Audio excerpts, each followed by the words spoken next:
The webinar will be recorded, so you'll be able to watch it again at your convenience. We ask that you submit your questions via the chat section. Now, to get started, in recent years, the Chamber has had a goal of creating a more member-oriented program of work. The COVID panic has resulted in our canceling large events like the Wine and Arts Festival, the Ellis County Market, and the Fall Festival. We are making lemonade by realigning our staff resources to support you with more member-oriented programs. Our first presenter will be Grant Hood with Edward Jones. Grant joined the Chamber last year and has already proven to be an important asset to the Chamber by joining the ambassadors. During the COVID shutdown, he joined the Chamber's Sustainability Task Force that was organized to identify new pathways for the organization for immediate and long term. Grant's expertise in investment strategies has been extremely helpful, and we are excited for him to tell you about a new program the Chamber will be launching in the coming weeks.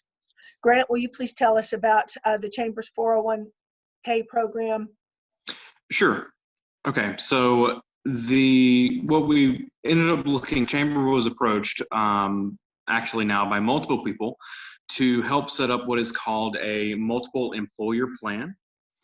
Long story short, it is basically a group plan where, as long as you're a part of the Chamber, you can set up a 401k in a group as part of that, and it's a lower cost for setup. It's a lower cost for long-term maintenance on the plan.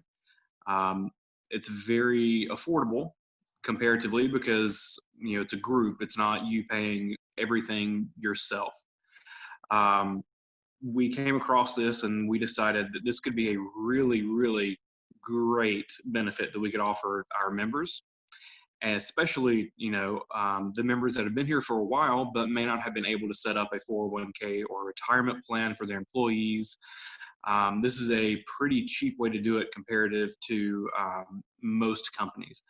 The reason this is coming up now and we haven't done it sooner is there was a change in the tax laws, and that happened earlier this year, and now we're just now finding out all the different ways that we can find new things to do, and this is one of those new things.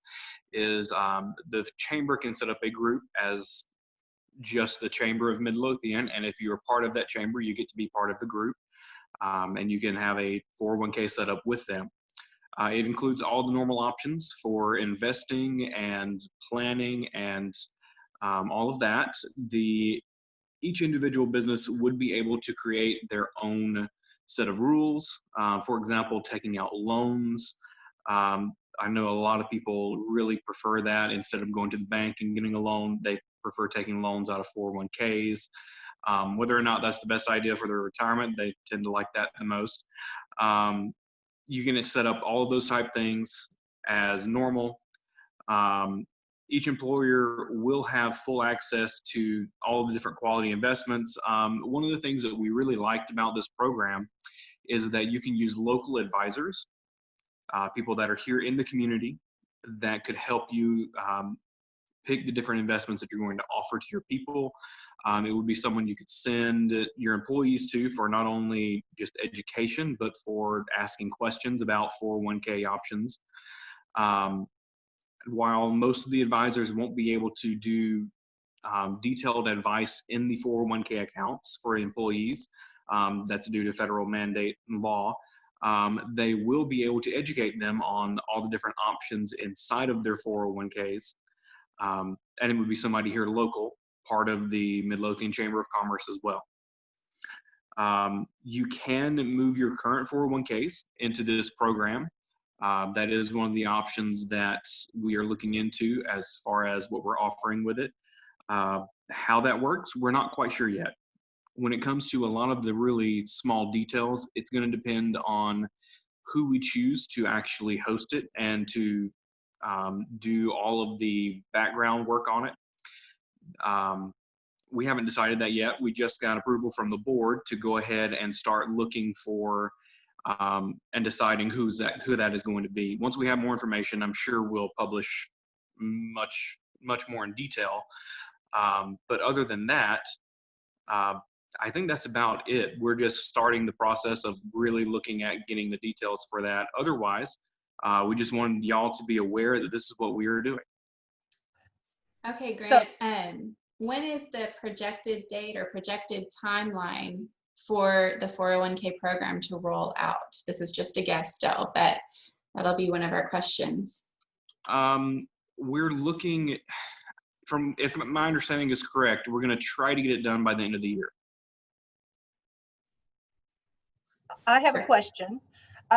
So the 401k belongs to the company or the individual? Who makes the decisions on what my 401k is going to be invested in? And does it belong to me when I leave that company?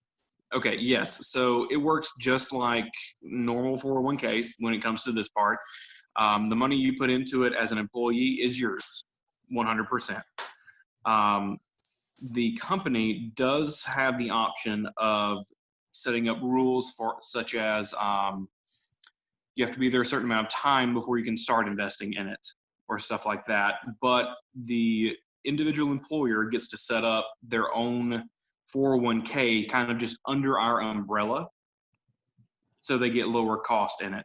As far as the employee is concerned, it works just like any other 401k, and that money is theirs. When they leave that company, they can either leave their money in that 401k if they like how it's going, or they can roll it over into their new 401k, or they can take it all out, or they can roll it into an IRA. So I'm hearing two benefits to the business. That first of all, now they may be able to offer a 401k where they could not before because of the second benefit, which is by forming a large group, their fees go way down and it makes it more cost effective for them to offer this. Am I correct on those? Yes, you're correct on both of those. All right. Do you know how we're going to select the company that's going to be our provider? What criteria do you think are going to be most important in that decision? So there's a couple of different things. The first and foremost is we're going to do research on that company to make sure they're ethical, that we're not getting in the middle of something we don't want to be in 6 months from now. Number two, we're going to look at their fee structure. We're going to make sure that they're not overcharging. We're going to make sure that they're offering quality long-term investments that are things that we absolutely know, that I can't guarantee any future, of course, but we know that those are quality investments. So those are the big three: ethical, cost, and quality. Finally, we're going to be looking for someone that really is going to work well with us, that's going to push people towards the chamber as a source of not only, referrals, but as someone who's really just going to be part of the community as well. We don't want somebody coming in from New York that has no idea anything to do about what Midlothian does or is, and they're going to do all of it remote. That's not what we want. We definitely want them to have the option of using local advisors, someone here in person that they can have a legitimate talk with. And for those of you who are listening, the reason that the Chamber's Sustainability Task Force was looking at this is because you get this benefit through your chamber membership. So it's a great reason to join the chamber, and it's a great reason to stay with the chamber. Not that you can't leave the chamber, nothing happens to your 401k, but your fees might go up a little bit if you're no longer part of the big group. All right, anyone have any final questions for Grant about the 401k? Okay, thank you, Grant, great job. Thanks. Okay, we appreciate your involvement in the chamber, and the expertise that you've brought to this discussion has just been invaluable. It's going to be a great member benefit, and your endorsement, it was an important factor in the board's decision to go forward. Our next subject is coming up. Every day, the chamber receives inquiries from visitors and newcomers that are needing information about our community. We respond as best we can with materials, publications, and lists that we have on hand. But with so much recent and expected growth, we think the time is right to really tell the story of Midlothian in a beautiful and comprehensive way. Our next presenter is Judy Mcgraw. As a realtor with Century 21, Judge Fight, Judy is keenly aware of the need for well-organized, comprehensive marketing materials for potential newcomers and new residents. Judy is our chairman of the board for the chamber, so her advice and counsel in deciding to go forward with this project has been critical in guiding us. Judy, will you please tell us about the new proposed Relocation Magazine and Community Guide? Sure, Laura. I did notice there's another question for Grant in the box. I think we might have missed right as you were closing, but we can get that so we don't miss it later. All right, Grant, hang on. We'll get to that at the end, okay? Okay. Thank you. We got, again, looking through the Sustainability Committee, trying to see what we were going to do moving forward, what we needed for our chamber and our members as we've gone through this pandemic. We had discussed a chamber guide in the past, and we've had some in the past, but they've always been from an outside company from some other state, somewhere across the way, and it always was a little, I don't know, people just didn't feel as comfortable talking to people that were not our staff and our members as far as to really know what the guide was about and it be truly a local guide. This time we found we can work with our Midlothain Mirror partners. They will be producing it, and our people will be the ones that are talking to you about how you can be a part of the guide. As far as putting an ad for your business, all our members will be listed in the guide, so you're there. But if you did want to place an ad, or we're also working with the city, economic development, different parts of our community to put their story in there to make sure that we have a real comprehensive guide that can be used. Like Laura said, people stop by the chamber and need information. Here's a guide. I know as a realtor, we will be very happy to have them, because working with clients, we all know how fast Midlothian is growing, and a lot of that is people coming from outside our community moving into town, and they need to know who to go see, who to find, about the schools, about the city, and I think this will be a guide that'll really be able to help us with that. We will be looking at getting set up to talk to all of you, all of our members. If you want to place an ad, you want to highlight your business in the ad, in the guide, so that people can easily find you and know all about your business and be ready to find you when they first move here. Great. So the highlights of that, every member will be listed in the directory, and prices for ads range from, Allie, what's the least expensive? $135, $150? $145 all the way up to some double track ads, which are a little bit more investment. Yes. We're really going to, we've had some interest in formatting this so that we use more stories about, for example, the school district to tell their story in a couple of pages rather than big giant ads. We think that our healthcare, for example, Baylor wants to talk about their new clinic and all of the things that they offer over at the hospital. So it's going to be very content oriented, so we can talk about what's great about Midlothian. We intend to feature the city parks and recs. Well, let me grab my list. Here's some of the sections that we know we're going to include. There's going to be a history and overview of the community. We're going to talk about education, and that is the schools, the colleges, and private offerings, healthcare and medical, outdoor and recreation, a whole range of things having to do with relocation, such as home and garden and real estate. We are going to spend a couple of pages talking about business and economic development. We had a call yesterday from a company that said they're thinking of moving to Midlothian, and could we provide them with demographic information. Then someone the day before yesterday, Monday, was asking for a list of major employers. They're moving to town and looking for major employers. So we're going to include that kind of information. Shopping, dining, that type of thing. So most every business would find some benefit in one of the sections, and you can either advertise in that section or back in the directory. If you wanted to highlight your business, there'll be marketing opportunities where you can make your ad stand out. Allie, what did I miss on that?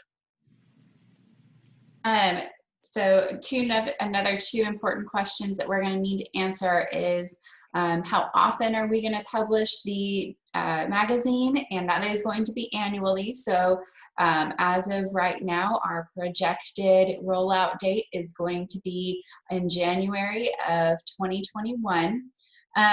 So we will see that in the next year. The next plan of attack is, okay, now you've got all of these magazines, where are you going to send them to make sure that they actually get read? So obviously we're going to keep some here at the chamber because we get lots of visitors here who need them and are looking for them, so that's very beneficial. We'll also be sending some to city utility offices so that as new residents walk in to set up their utilities, we have some guides there of what they want to do after that. We're also going to be working with some of the relocation agents, realtor agents that we will be talking to about. They will know, new clients that may be looking at, I want to know about Midlothian, if I want to move there or not. This is a beautiful presentation to give to those clients and to say, hey, here's who we are, here's what this means. And what Midlothian is, what bragging points we're going to have. And then, like Laura said, we'll work with some of the EDC and other business related income groups that we can give them to new businesses that will be looking at Midlothian, so they can see how much their employees are going to love Midlothian, what access they have to really amazing education and things we have here, how they can get involved in the community and really get excited about us the way that we all are. So those are some of the other important questions that we want to make sure everyone knows going into that. So, And I also see some questions have come in. One I see is it will be digital also. And yes, I do believe the Mirror will be doing that digitally for us. that's And true. I know there's not a ton of people that still get a newspaper at home. I'm one of those crazy people that still gets the Mirror at my house, but they will also be placed in to each subscriber. So they will each get one in their hands at their home. There were a couple of other questions. Who's going to be writing the articles? Allie, Laura, can y'all answer that one? Well, I mentioned the fact that we're going to really push toward telling the stories. So we're going to be working, for example, with Midlothian ISD, and I'm hoping that they will take 2 pages and tell the story of Midlothian ISD about the expansion of Heritage, the new middle school. They really want to spend some time talking about the mile. They may have to take more pages. They may need to take 4 pages to really tell the story of Midlothian ISD, so that the content will be, we'll have the editorial license so that, we can keep them from sounding like advertisements. But we think that MISD, for example, can tell their story better than we can. And so we're going to, otherwise we would be working with them and asking them to submit it, and then we would have to write it. So we'll be working together on all that content. We're going to work with the city. I want them to really spend some time providing us with information about the downtown master plan, the new fire station, the new parks program that has been broken ground on, the new section of that. So there are a lot of good stories to tell. And so if we do this annually, then they don't have to worry about trying to make it too timeless. They can tell what's the story this year and what are we looking for in the next 12 months. And then next fall, we plan to sell ads again so you can tell your 2021 story to newcomers. And as Judy said, by distributing this to 2,400 local households, you're not just reaching newcomers and visitors. You're also going to be reaching existing residents as well. And yes, it will be digital so people can see it. The city has already told us they will link to it on their website. Of course, it'll be on our website. Anybody who wants a link to the guide will be provided with a link to it. We want it out there everywhere. We also have questions coming in about how to get an ad placement. So we wanted to be able to present the idea today and get everyone excited. So you will be able to begin signing up today This week's e-blast, I'll make sure that we have some links and some information there so that you can click on that, or of course we'll have it on our website, and you can always call us if you want more information there as well. So today is our rollout day for ad placement. We're so excited for y'all to see this. It's going to be really a great benefit to our entire community. Very good. Any Great. final questions about the community guide, the relocation magazine? Great. Thank you so much, Judy. We really appreciate your involvement. I mean, Judy's a longtime board member, and she is chair of the Wine and Arts Festival, the auction, and now that she's chairman of the board, she helps with all of the events. She's just an amazing volunteer, and we appreciate her very much. So, yes. All right, our third presenter is also a chamber board member. Gerald Bonnell is a retired executive who is active with several local nonprofits, such as the Ambassadors, the VIPs, those are the Volunteers in Police Service, which works alongside the police department. He's on the board for the Autumn Run HOA and is a golf enthusiast and other things as well. Our challenge with this year's golf tournament was to balance COVID concerns at an event that needs to be fun, while also ensuring our members find it beneficial to support. Gerald, tell us what's planned for this year's golf tournament. Well, one of the biggest things we looked at from last year is obviously we can't have the big groups meetings and the award banquets like we had before. And also last year we put so many teams on the course that we ended up with some slow play, so we wanted to revise that. So going into COVID, it gave us an opportunity to do something that's a little different. This year, we're going to have 2 flights. We're going to have a morning flight and an afternoon flight. So we can put as many teams, if not a few more teams on the golf course, but speed up play tremendously. So we won't have the problem we had last year. Tired? And the other thing. I heard. JL, you're not recorded here. Huh? Okay. Go ahead. Everybody mute themselves, please. The other thing that is really interesting, we had comments about not getting enough food out on the golf course or enough snacks and stuff.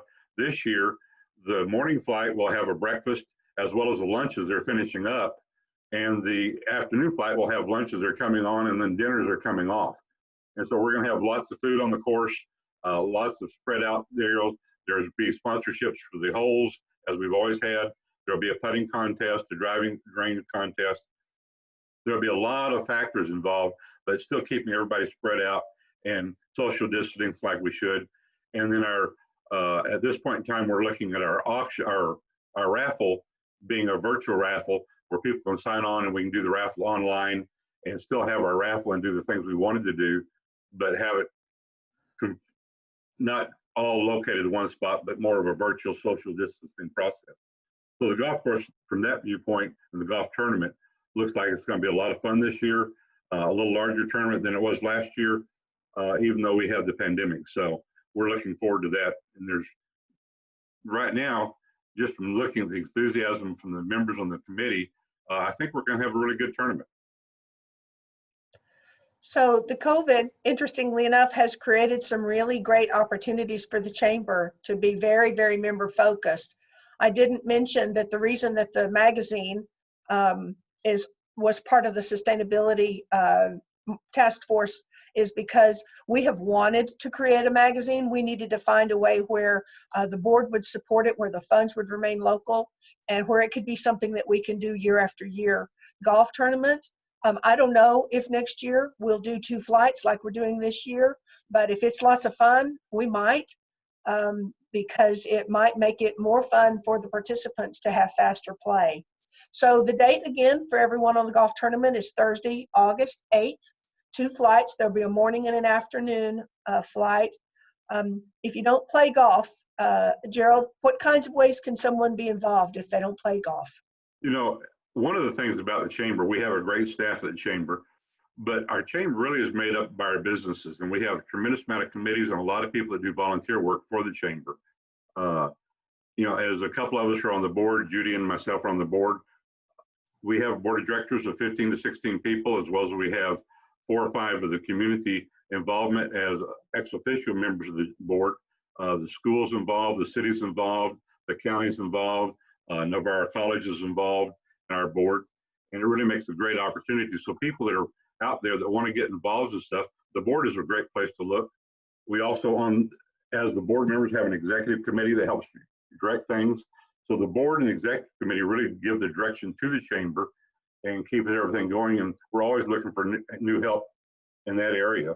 We have the Sustainable Task Force, as you mentioned, as an ongoing committee. At this point in time, we have an education and training committee where we get involved in education, things like this breakfast, the youth. We have a youth education program. We have lunches with education, and we have a lot of different areas in education. We sponsor business, new businesses coming on board with it through the education department. So we've got education and training committee. We also have a legislative affairs committee. Every year when we have elections and stuff, the chamber gets behind the scenes and talks to the candidates, and we set up a forum so those candidates can bring their message to the public, and we can know more about them before we go and represent the community in the polls. And so the legislative committee is very important in keeping us informed of what's going on in the legislature, both locally, nationally, etc. So we have a really great committee there. The ambassadors is a group of people that are local business people that we get out and we contact businesses. We go to ribbon cuttings.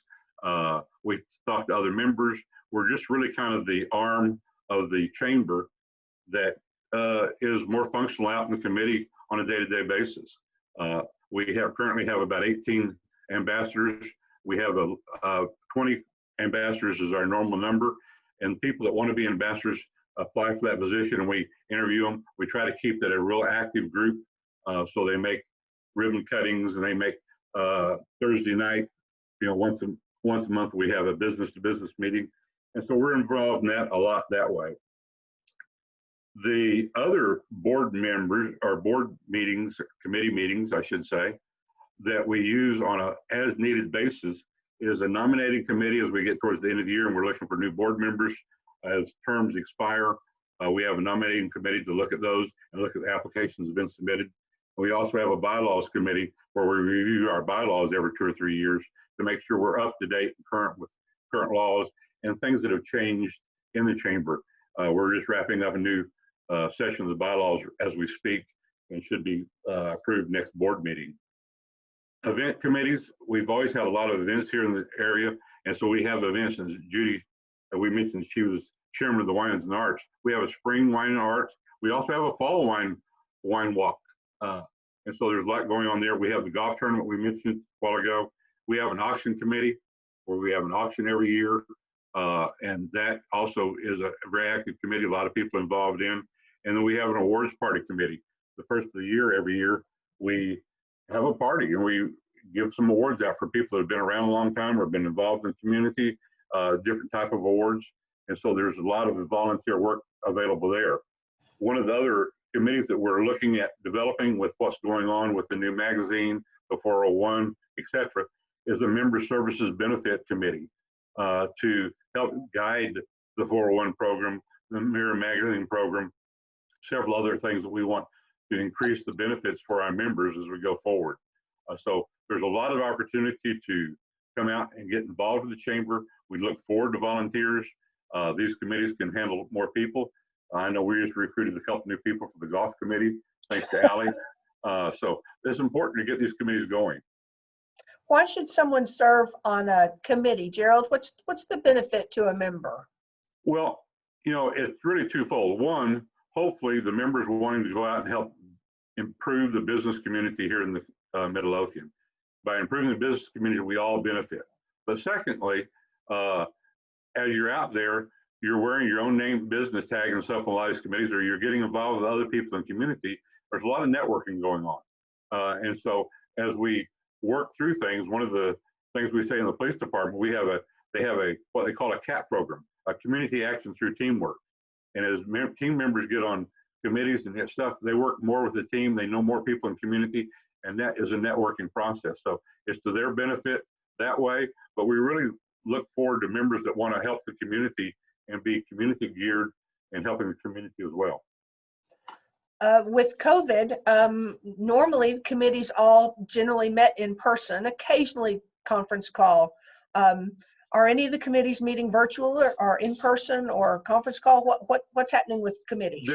We're meeting several different ways. The smaller committees where there's only 4 or 5 of us, where we can meet, social distance and spread out around the table and be 6 foot apart and wear our mask, we're meeting in person.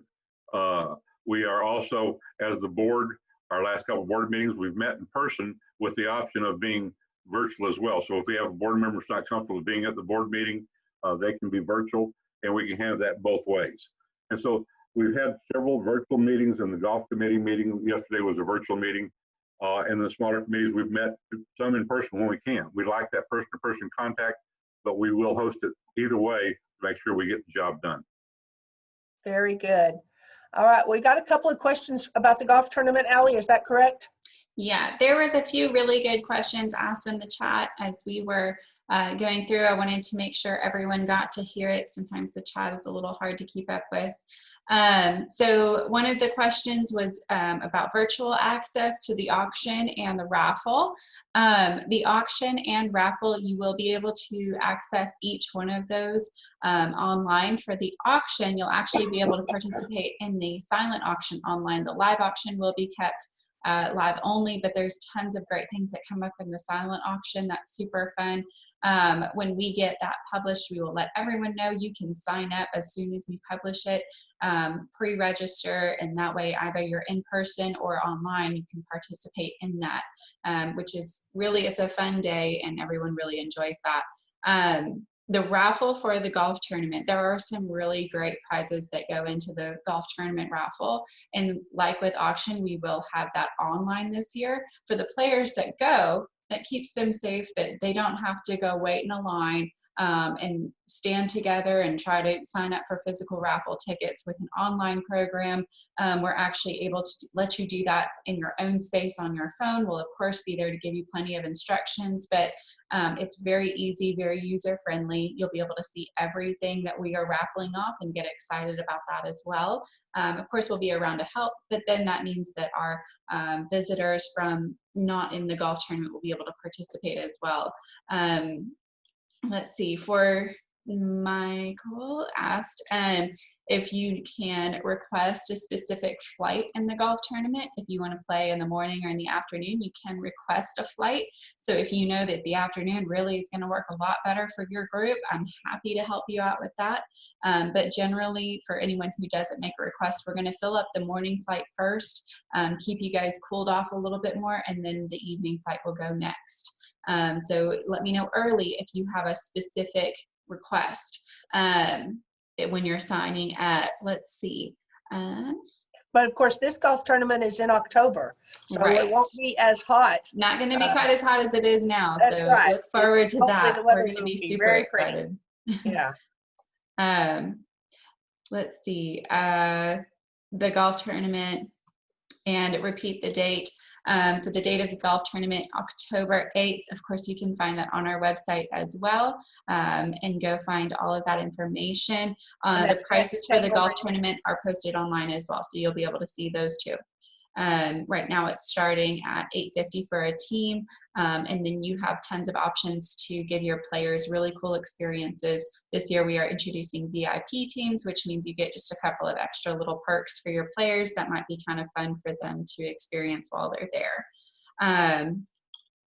Okay, that's all of the questions that I see that I felt like everyone would be benefited from finding out those answers. Anything else that we can review really quick? Anything else, Gerald? One thing that No, I'm good. One thing that I do want to clarify is when I heard that Tangle Ridge was in Grand Prairie, I imagined it was far away, and it's actually really close. Grand Prairie their city limits come right down next to us. So you just go up Highway 67. I think it's 3 or 4 miles north of our 9th Street exit. And Tangle Ridge is just over to the west from there. So it's maybe a 15-minute drive. Does that sound about right, Allie? So don't think that you have to, drive all the way to, Lone Star Park or something far away. It's not. All right. Any final questions for Gerald? He is talking about the golf tournament and he talked about committees. Any questions about any of that? If you are interested in joining a committee, you just need to let us know and we will get you an application if that is what is warranted. The committee votes on the members who join their group, but it's not, they don't do that to be exclusive, but just to know who's coming and going and that they can bring something to the table is really a great thing. And remember, the chamber is not me, it's not Allie, it's you. It's the businesses in the community. You are the Chamber of Commerce. We work for you. So we want to make sure that your needs are being met. We hope that you like these member-oriented activities that we're trying to focus on. So let me hear it for today's presenters. They did a great job. Yay. Last but not least, the Chamber is organized as a 501c6 by the IRS, as a nonprofit association. We're considering forming a 501c3 charitable foundation for our small business education and other very specific programs that we do, where people might want to donate in a way that you can't donate and get a tax relief from donating to the chamber. You can count those things as business expenses. So there are some corporations that have a 501c3 that can only give grants to 501c3s. So the board authorized us to explore that as an opportunity for the chamber to add to especially to our education programming.